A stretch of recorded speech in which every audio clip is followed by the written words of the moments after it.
Khenpo Sodarji Rinpoché, merci infiniment. C'est la première fois que je vous rencontre, j'ai déjà vu beaucoup de vos enseignements. Je suis également bouddhiste. Aujourd'hui, j'ai une question à vous poser. Comment surmonter la peur? Par exemple, ma mère, elle est aussi bouddhiste. En fait, nous avons beaucoup de méthodes, comme la méditation ou la récitation de mantras.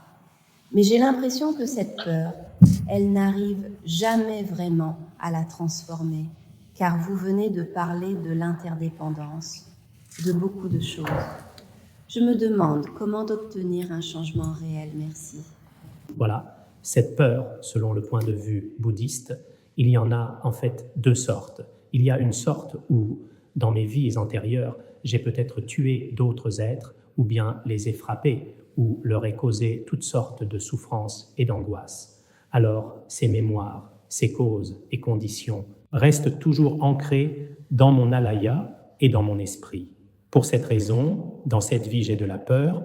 Alors, pour ce genre de situation, il peut y avoir une méthode de confession et il y a aussi une autre méthode. Dans le Sutra du Maître de médecine, il est dit que réciter le nom du Bouddha de la médecine sera bénéfique. C'est expliqué du point de vue des causes et conditions des vies antérieures. Si nous analysons du point de vue mondain, toutes ces peurs et ce sentiment d'insécurité doivent être analysés avec la sagesse. Finalement, comme je viens de le dire, il faut les accepter à sa propre manière. En fait, beaucoup de peurs sont des émotions négatives et des pensées discriminantes. Quand on les reconnaît, elles ne sont pas si terrifiantes.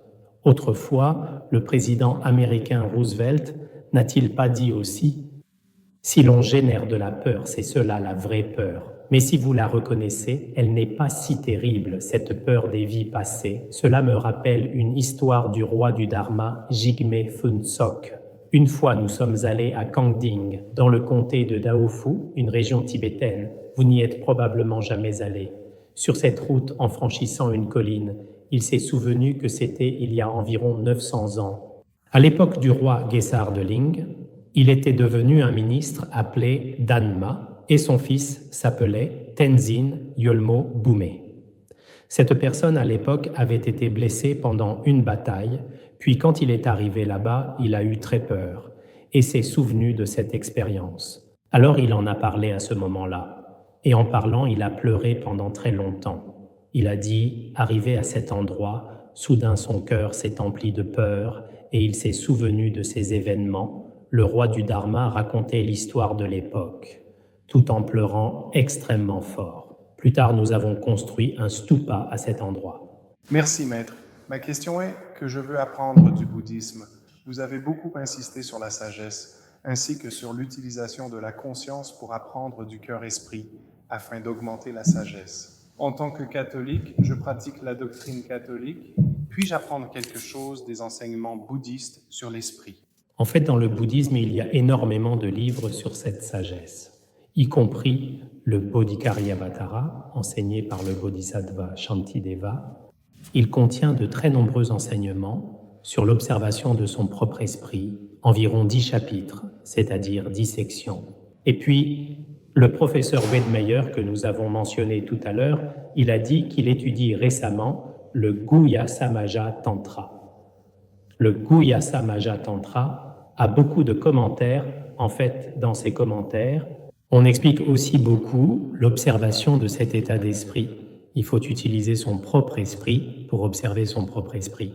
En apparence, il semble que l'esprit se divise en observateur et observé, mais en réalité, quand nous observons avec notre propre esprit, finalement, c'est vraiment reconnaître son propre esprit. Quand on reconnaît son propre esprit, que ce soit la peur, la souffrance ou les afflictions, non seulement elles ne vous nuiront pas, mais même dans votre vie, dans votre pratique, elles vous apporteront beaucoup d'encouragement et de courage. C'est très utile, merci. Bonsoir, je suis un nouvel étudiant. Je veux poser une question liée à la vie des jeunes. Vous venez de mentionner que nous vivons dans une époque où l'économie et la technologie se développent très rapidement. Je pense que cette rapidité crée une anxiété causée par le rythme de vie rapide. Je veux dire que l'éthique professionnelle capitaliste met l'accent sur la productivité. ce qui nous force chacun à utiliser chaque minute pour des choses soi-disant importantes. Par exemple, je suis étudiant, donc je ne veux vraiment pas gaspiller mon temps. Si je perds par exemple 1 heure à bavarder avec mes amis ou à utiliser mon téléphone, alors je me sens très mal à l'aise concernant cette éthique professionnelle qui force les gens à utiliser chaque minute au maximum. Quel est votre point de vue ? En fait, je vois que vous, les Américains, utilisez le téléphone portable un peu mieux que les Chinois. Ce n'est pas aussi grave. Je vois que beaucoup de jeunes dans notre région tibétaine, que ce soit pendant les enseignements, même pendant la récitation du nom du Bouddha, beaucoup de gens jouent avec leur téléphone. Je vois que vous êtes peut-être un peu mieux, mais ce que vous venez de dire est très significatif. Maintenant, la technologie est tellement développée, les informations que les gens veulent obtenir sont particulièrement nombreuses, il y a beaucoup d'informations fragmentées, mais les bénéfices qu'elles apportent à notre vie, à cette vie et aux vies futures ne sont pas forcément si nombreux. Donc, de cette façon, en fait, en tant que personne, si vous êtes bouddhiste ou pratiquant d'une autre religion, vous devriez avoir une très bonne organisation de votre temps. Récemment, je suis allé dans les maisons et bureaux de plusieurs professeurs. Ce que j'envie le plus, ce qui me rend le plus heureux, c'est qu'ils ont énormément de livres chez eux et énormément de livres dans leurs bureaux. Auparavant, je suis allé dans d'autres endroits, chez certains professeurs et dans leurs bureaux. Il n'y avait presque pas de livres. Ils disent qu'ils utilisent maintenant l'ordinateur, mais ce n'est pas forcément le cas. Donc je pense personnellement que peut-être par la lecture, l'étude, c'est dans la vie, peu importe l'époque, l'apprentissage est quelque chose de très bien, très satisfaisant. Comme boire du café, un mode de vie très satisfaisant. Bien sûr, dans le monde mondain, certains sont aussi dégoûtés de l'étude, mais le plus significatif, c'est l'apprentissage. Ma question est, il semble qu'il y ait dans le bouddhisme une opposition entre les affaires mondaines et la méditation yogique, par exemple. Pendant la dynastie Tang, beaucoup de gens sont devenus moines, plus tard pour augmenter la productivité sociale et permettre au peuple de survivre. L'empereur a forcé les moines à redevenir laïcs. En tant que pratiquant moderne de yoga, je fais face à un problème similaire. Soit je suis dans un extrême, par exemple, je suis trop immergé dans les affaires mondaines, soit je m'en détache trop et ne peux pas me concentrer sur l'étude et la pratique.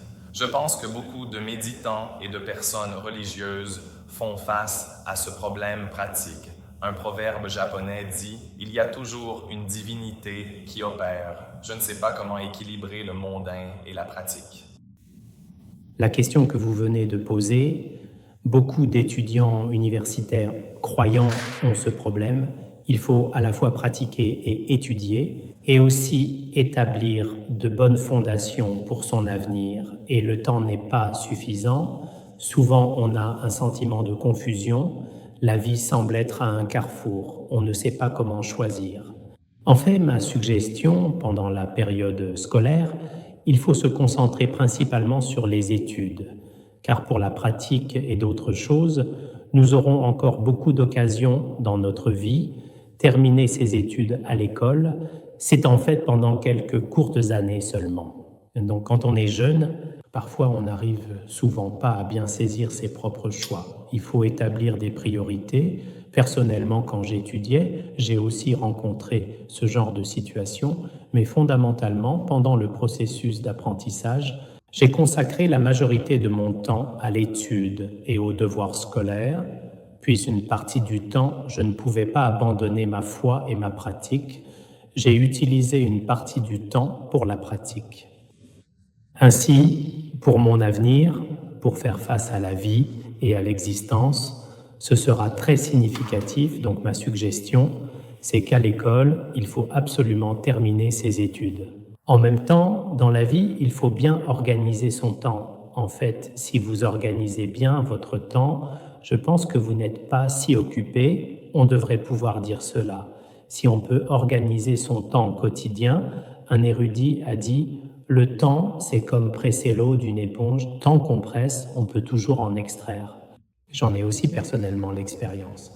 Mais si vous mélangez votre temps et en plus vous êtes particulièrement anxieux, Dans ce cas, la pression devient de plus en plus grande. Finalement, vous ne pouvez rien faire. Tout devient chaotique. Donc, je pense qu'il faut quand même établir des priorités. Et à l'école, il faut se concentrer principalement sur les études. Pour tenir compte de la majorité des gens, notre conférence a commencé très tard.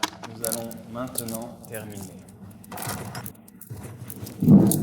Au nom de la faculté de théologie de l'Université de Chicago, je vous remercie infiniment d'être venus, de nous avoir donné une conférence magnifique sur votre maître, et nous vous invitons à revenir nous donner des enseignements.